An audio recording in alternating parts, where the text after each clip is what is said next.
Hello and welcome to the latest episode of Harmonious World. My name is Hilary Seabrook. And for this episode, I'm joined by David Deacon, who is a singer-songwriter, poet, former champion race car driver, painter, entrepreneur. David's fifth album, Good Day, Good Night, came out in October. And it's a collection of stories that reflect on the crashes and burns and dust yourself off recoveries, apparently. I'm looking forward to talking to him about that album, but also about where this music has come from and how he's balanced it with everything else. So this album is all originals except for a cover of Bob Dylan's Knocking on Heaven's Door, which was released earlier in 2023 as a video dedicated to the people of Ukraine. So I hope you enjoy listening to my conversation with David Deacon. Hello. How are you, Hilary? I'm good, David. Thank you. How are you? Very well, thanks. Very well. Excellent. There's that voice. Right. Relatively distinctive. Yeah, absolutely. It's a great pleasure to interview you for Harmonious World. Thank you for allowing me to have this conversation. Yeah, no, I'm interested. I was listening to some of your other podcasts and found them diverse and very interesting. Yeah, and I think actually that diversity is what I'm really going for. It's like, what does music in its broadest sense offer from all around the world? And it's amazing, the variety. Yeah.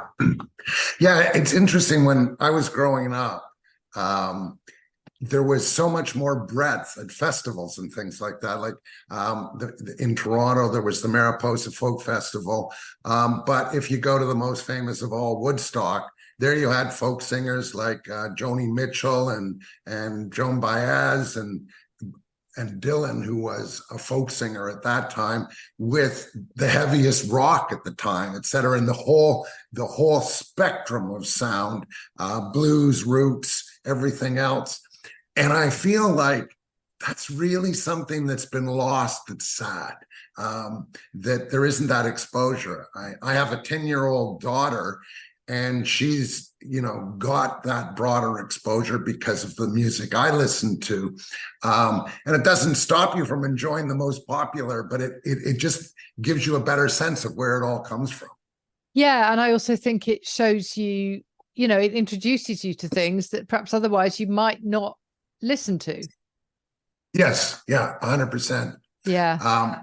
Yeah, I remember I heard the blues for the first time live when I was 15 years old. It was the Buddy Guy Blues Band, and that changed my life. That changed my whole view of music, because I'd only heard sort of pop rock and roll at that point, and then all of a sudden that opened up the door to how that even existed in a sense. Yeah. And I think that brings us nicely back to your album, because I don't know where that sits. I really don't know where because it's kind of bluesy and folksy and all sorts of things, isn't it? Yeah, and I think it's my big problem actually in getting heard in a broader way is that people say, well, what genre is it? And it's hard to answer that question. It's music. Yeah. And it has, some of the songs have a country feel. Some of them definitely have very strong blues influence, and some sort of, I don't know, topical in a way. But it is hard to figure that out. And in the end, I just came to the conclusion that I couldn't think about that. I had to just do music that came from where I thought it. I don't have a musical background, so how I write maybe creates half of this problem. How I write is that I write the lyrics, and then I figure out melodies, and then I record those into my phone and send them to my guitar player, who then puts an arrangement around them. But they're all done a cappella. So I just put down a melody and words, and then start to work out how that's going to go. Although usually I have a sense of the groove I'd like in it, but that's basically it. Yeah.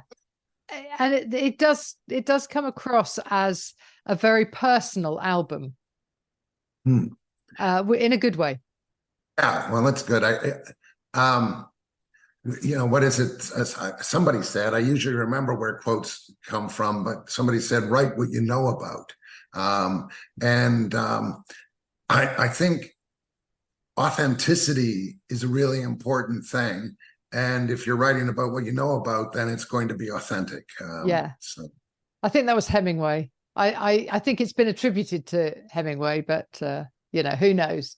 But I think it well, it's holds sort true. of like I always like that quote from George Bernard Shaw when he said something witty at a party, and Oscar Wilde said, "Oh, I wish I'd said that." And Shaw says, "You will, Oscar, you will." Yeah, absolutely, absolutely. I'm quite literary. I love Wilde and Shaw, and so every quotation can either be attributed to one of them or to Winston Churchill. Right, right. So yeah. Oh dear. Right. So tell me a little bit, because you've got a very interesting background. So what has brought you to where we are today? It's funny.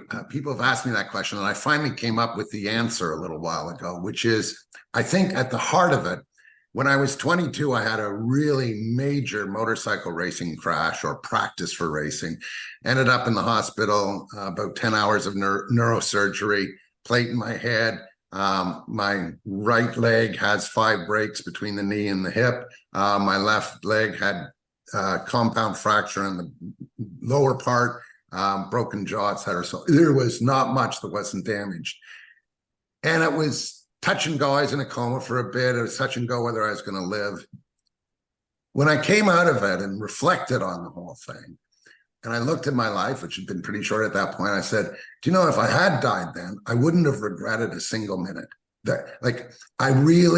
I'd been enjoying all the different things I loved. It was skiing, it was poetry, it was painting, it was this and that. It was things that I did, and I did with all my heart. And I wouldn't have changed anything. So I kind of realized now, I made a commitment to myself back then. I would try to live the rest of my life like that. So when doors were open and I thought it interesting, I went through them, and I ended up moving from motorcycle racing to car racing. I ended up doing pretty well. I got to drive the 24 hours of Le Mans a few times, once with the BMW factory team. And I mean, amazingly, I actually turned that into a job running Porsche Canada. I don't know how I did that, which I turned out to be very good at. But, there was always the artistic thing in the background going on, and I was painting through the period. And I started an advertising company and then sold it, and suddenly got this consulting position that paid me more than I was worth. So it allowed me an opening to do music. And I wanted to do this, so I did. And the net result is, I guess that's the way it's been in each area. A door is opened, and if it looked interesting, I walked through it. And I tried not to think in terms of, well, should I be doing this at this stage in my life, or should I now be doing this or that? Instead, to look at it and say, okay, will I still have the point of view I had when I was 22, that I wouldn't regret anything? Right. That's a long answer, but no, that's a great approach to life. Yeah. Very good. Tell me about your recording process. So you've got this guitarist that you work with. Well, so we're doing a lot of back and forth just with our phones. So after I sort of get the initial stuff down, I send it to him, then he'll come back with something.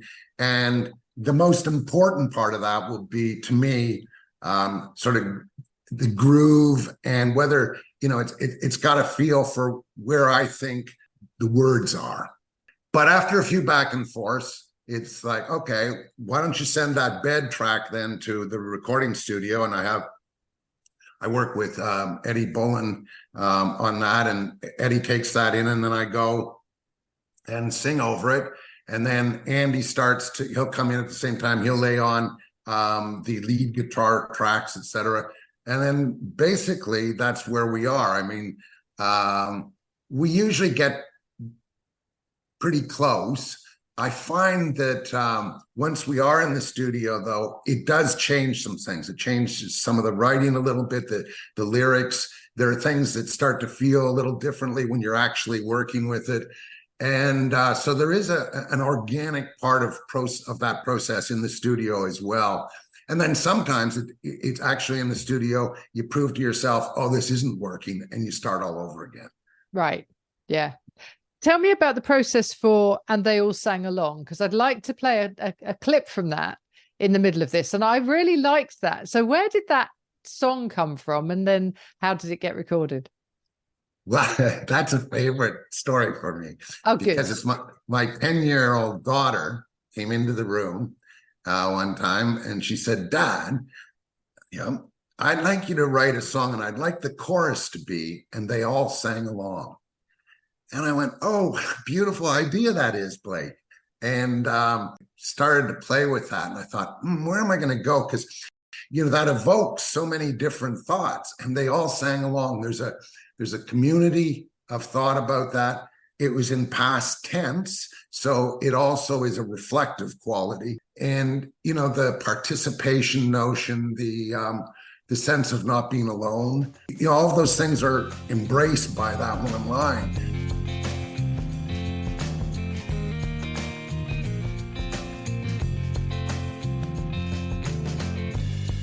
I left behind the memories.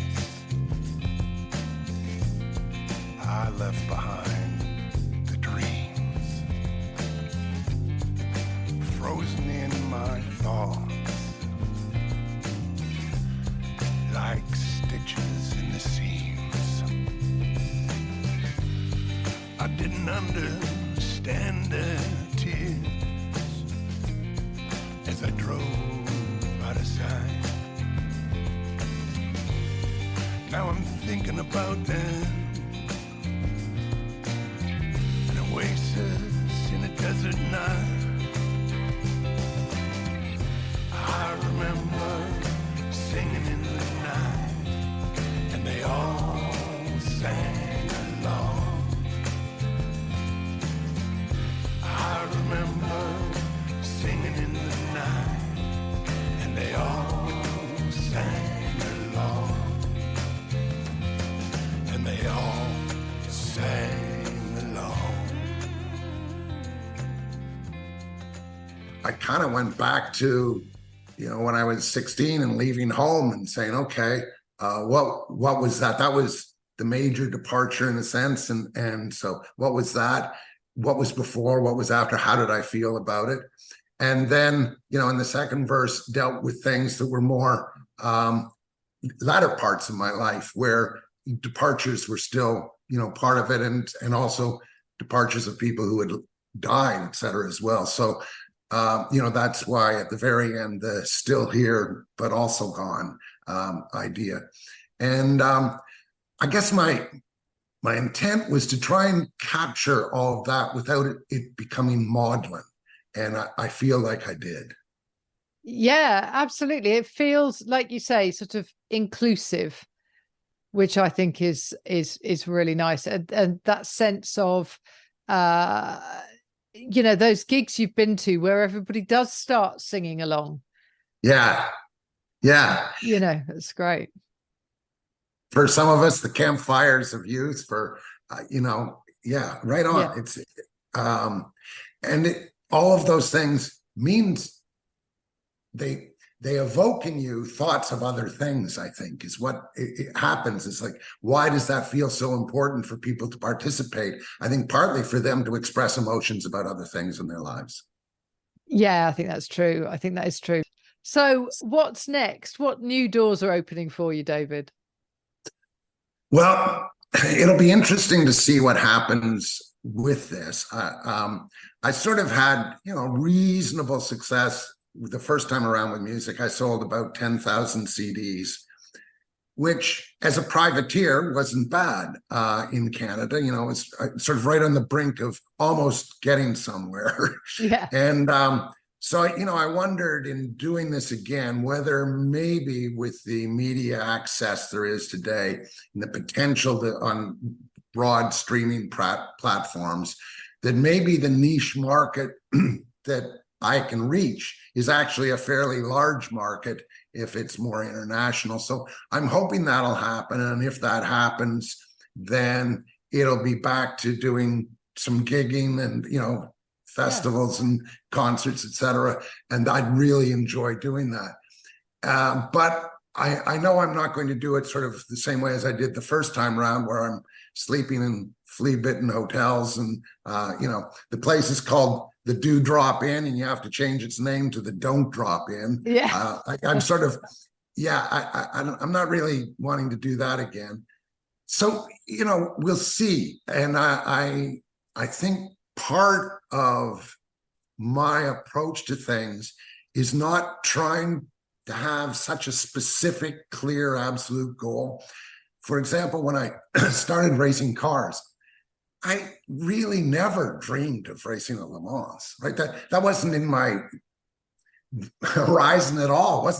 And then I ended up being invited, and I actually turned it down at first because I thought, I don't think I'm good enough. And then a buddy of mine said, there's a German expression, you learn to swim with the school of fish you swim with. And I thought, interesting. So I went, and it did. It took my driving to another level. It was an amazing experience. And it's just because I kept doing things and enjoying them, and then something came of it, as opposed to saying, well, this has to happen out of it. Right. Which I think there's too much disappointment in life around set objectives like that. I should let you ask another question, but I'd say, if I were to write a book about what I'm thinking of, it would be called Second Place or Worse.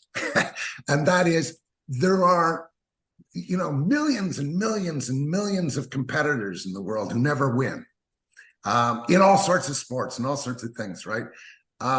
But their journeys are no less interesting, do you know? And no, when absolutely. You see one person with a gold medal or something, they say, oh, so believe in your dream, you can make it come true. Well, that's not true for 99% of the world. It ain't gonna happen. They don't have the talent, even if they work their butts off, But it makes the journey no less meaningful to do the work and to engage in that.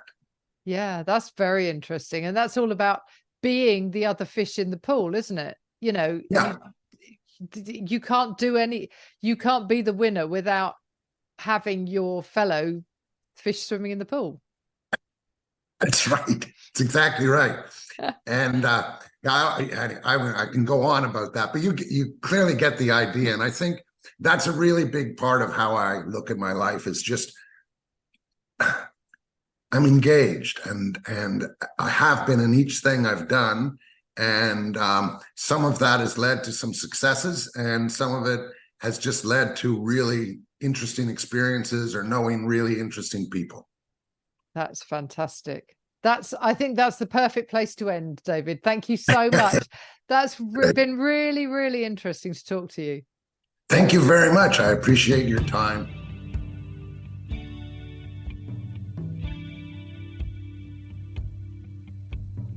I hope you enjoyed listening to my conversation with David Deacon. That was very interesting. And what you're listening to now is his version of Knockin' on Heaven's Door, the only cover version on this album. Good day, good night. It was not this fear and fierce anger paralyzing my heart. Please don't forget that you can rate, review, share this episode and the whole podcast. And also you can support the podcast, and the link for that is in the show notes. Meanwhile, don't forget that on my blog you can read lots of other reviews, gigs and albums and all sorts of things. So just search for Hilary Seabrook blog and I should come up. So thank you for joining me once more, and please do have a really, really good week.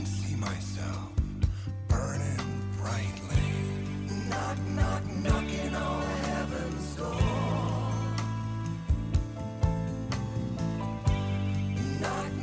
Knocking on heaven's door.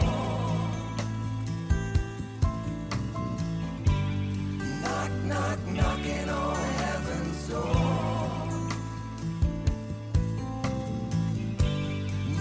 Knocking on heaven's door.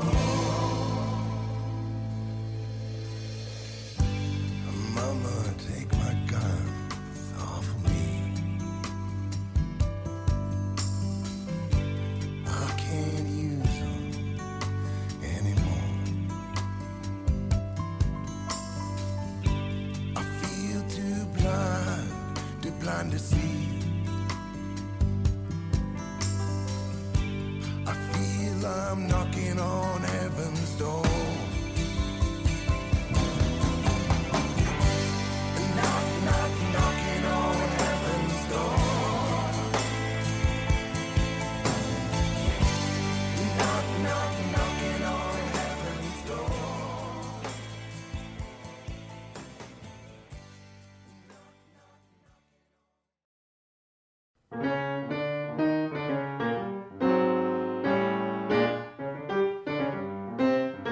Thank you for listening to the latest episode of Harmonious World. My name is Hilary Seabrook, and it's a great delight to bring this series of discussions with musicians and composers and writers and all sorts of people to you. Obviously, there's no point in having a podcast if people aren't listening, and I'm very grateful to my listeners for doing so. Thanks also to Joe English for composing and performing this new theme tune. So wherever you get your podcast, you can leave a review. You can share this with your friends and family, either as a link or on social media and that sort of thing. I'd be really grateful for that. Don't forget that you can subscribe now. There's a link wherever you get your podcasts. So have a great week, and please remember why I started this, which is just to try and make the world a little more harmonious. Thanks for listening to Harmonious World.